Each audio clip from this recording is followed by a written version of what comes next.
Hola a todos, soy el Dr. Beller. Hoy te quiero hablar de la nueva variante del SARS-CoV-2 llamada científicamente B.1.617 o conocida popularmente por los medios de comunicación como la variante de la India con doble mutación. Les voy a explicar qué quiere decir esa palabra y por qué se la llama de esa forma. Como ustedes saben, India es un país con una población inmensa, más de 1.400 millones de habitantes, y según los medios de comunicación local y también internacional, se encuentra pasando por la segunda ola. Los medios muestran que los hospitales y los crematorios están colapsados. Actualmente, según datos oficiales ofrecidos por la plataforma en tiempo real de la Universidad de Johns Hopkins, muestra que en India ya se reportaron más de 15 millones de casos de COVID-19 confirmados, con más de 184.000 muertes. Para el día de hoy que les estaba haciendo esta clase, se reportaron más de 300.000 casos por día en este país, con más de 2.000 muertes por día. India es superado únicamente por los Estados Unidos y el país que le sigue en orden de número de casos es Brasil, el país en donde yo estoy trabajando. Ahora, en paralelo a estas informaciones, los medios de comunicación también están hablando mucho sobre esta variante, sobre la doble mutación. Entonces, yo no me imagino la desesperación de la gente que juntan hospitales, crematorios colapsados con el surgimiento de esta, entre comillas, nueva variante o linaje del SARS-CoV-2. Ahora, ¿todo esto está ocurriendo por el surgimiento de esta variante o no? Es exactamente todo eso lo que yo les quiero aclarar con evidencia científica. Siempre que el coronavirus muta y toma otra forma, nos preguntamos lo mismo. ¿Es más contagioso, más transmisible? ¿Es más grave si nos llegamos a infectar? ¿Las vacunas nos protegen contra estas nuevas formas? O, por ejemplo, si tuvimos una infección anteriormente, ¿estamos protegidos por los anticuerpos? ¿Las terapias actuales que se utilizan para las variantes anteriores siguen funcionando? ¿Las pruebas diagnósticas actuales, los test de PCR, detectan a esta nueva forma o no? Bien, a esta variante ya la conocemos desde octubre del 2020, que fue cuando se la reportó y se la secuenció por primera vez. Ahora, en un informe del 24 de marzo hecho por el Ministerio de la Salud de India, en donde se informó que el INSAGOG, que es un grupo de 10 laboratorios establecidos por el Ministerio de la Salud, que se encarga de analizar y secuenciar las nuevas variantes que están surgiendo. Bueno, se informó lo siguiente: la variante predominante actualmente es esta, la B.1.617. Desde el año pasado, incluso desde enero de este año, vienen aumentando los números de casos de coronavirus en India. Y lo que llama la atención no es solamente eso, es que esta estaba circulando junto con otras variantes conocidas que son ya de por sí más contagiosas, más transmisibles y que incluso se están asociando a una enfermedad más severa, como por ejemplo la B.1.1.7, que es la que surgió por primera vez en Reino Unido, o la B.1.351, que es la que ustedes conocen como la variante de Sudáfrica, que surgió por primera vez allí, o la famosa P1, que es la que surgió o la que se aisló por primera vez en Manaus, la variante conocida como variante de Brasil. Entonces, digamos, en esta mezcla de coronavirus circulante, esta que está acá es la que se estableció como dominante. O sea, podemos pensar que incluso podría ser más contagiosa y más transmisible que estas tres que están aquí. Ahora, ¿será que ella está causando este colapso del sistema de salud o no? ¿Y qué ocurrió después? En abril ya se reportó que se extendió a más de 20 países, incluyendo los países del Reino Unido, Estados Unidos, España, Singapur, entre muchos otros. Hablemos ahora específicamente de ella. Nosotros tenemos que entender a las mutaciones como cambios. Los virus mutan constantemente, dentro de nuestras células se replican y se cometen errores. Muchas veces estos errores se traducen en forma de mutaciones, o sea, en cambios en la estructura del virus.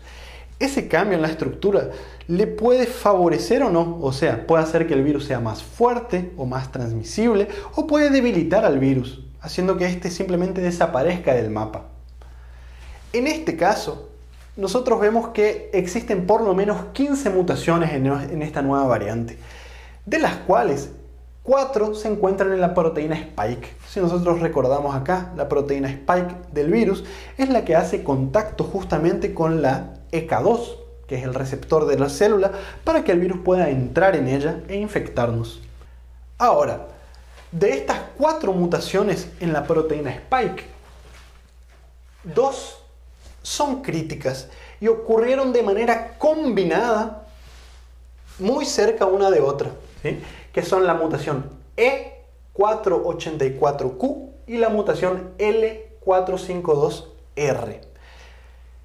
Estas mutaciones ya existen en otras variantes del virus. Por ejemplo, esta que está acá se la detectó también en la variante que surgió por primera vez en California, en los Estados Unidos. Y esta que está acá, por ejemplo, se la detectó también en la variante detectada por primera vez en Reino Unido y también en Sudáfrica. Ahora, ya conocemos estas mutaciones, pero de manera separadas una de otras. En esta variante ocurrió de manera combinada. Por eso se la llama doble mutación o variante con la doble mutación.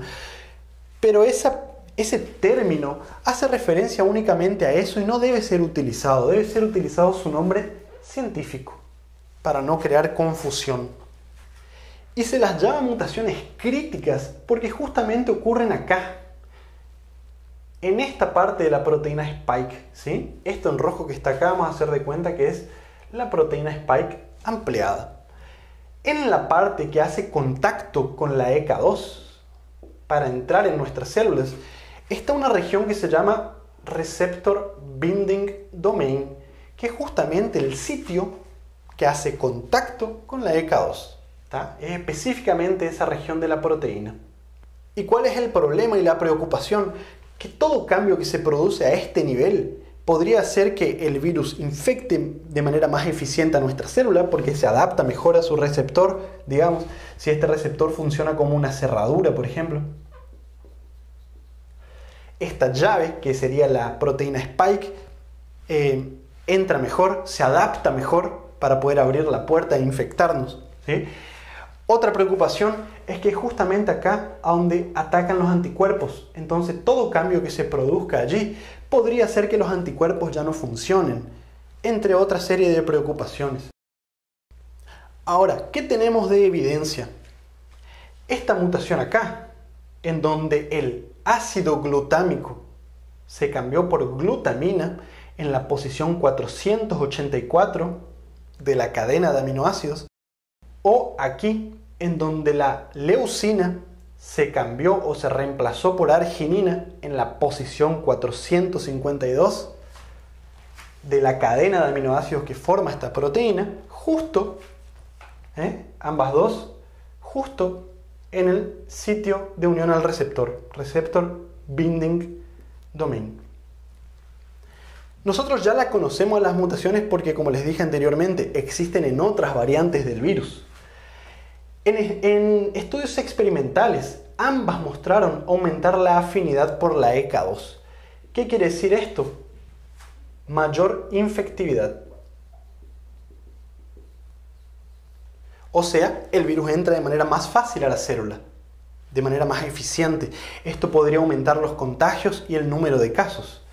Por otro lado, ambas, en estudios experimentales, cuando se unió a modelos experimentales de virus que tenían estas mutaciones y se la juntó con plasma de pacientes que ya tuvieron coronavirus, mostraron que los anticuerpos reducen la eficacia de neutralización. O sea, en términos simples, estas mutaciones podrían hacer que el virus se escape del sistema inmune, principalmente de los anticuerpos.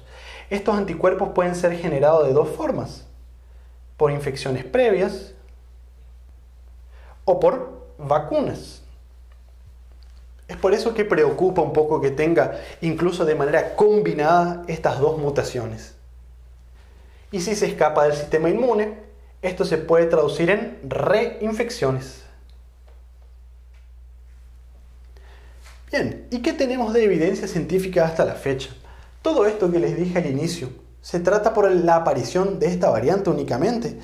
Lo que dicen las autoridades locales y también las autoridades internacionales es que se puede tratar de una mezcla de factores. O sea, no es únicamente por la aparición de esta variante, se trata también un poco del comportamiento humano. Podría ser más transmisible en teoría, pero hasta la fecha de hoy no hay datos para confirmarlo. Solamente modelos experimentales de las mutaciones, cada una por separada. Es eso lo que dicen las autoridades.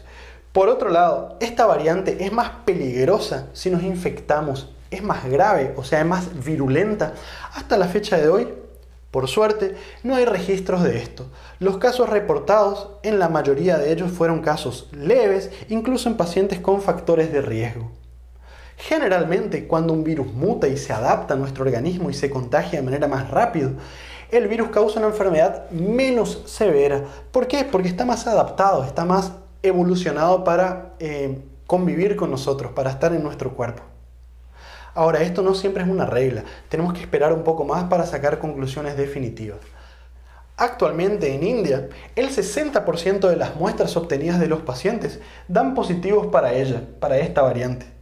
Incluso en un país en donde están circulando otras formas de coronavirus que son más contagiosas.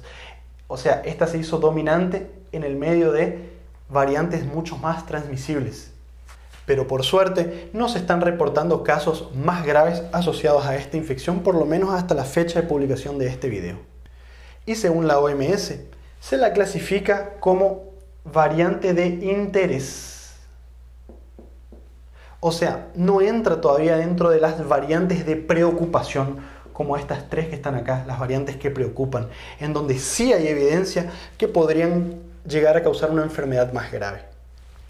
Bueno, esto es lo que se tiene hasta el momento. Espero que el video te haya gustado y te haya resultado informativo. A medida que se van actualizando los datos, también actualizaremos este video. Déjame tu comentario, tu pregunta, dale un like, suscríbete a nuestro canal y nos vemos muy pronto con más material. Chau, chau.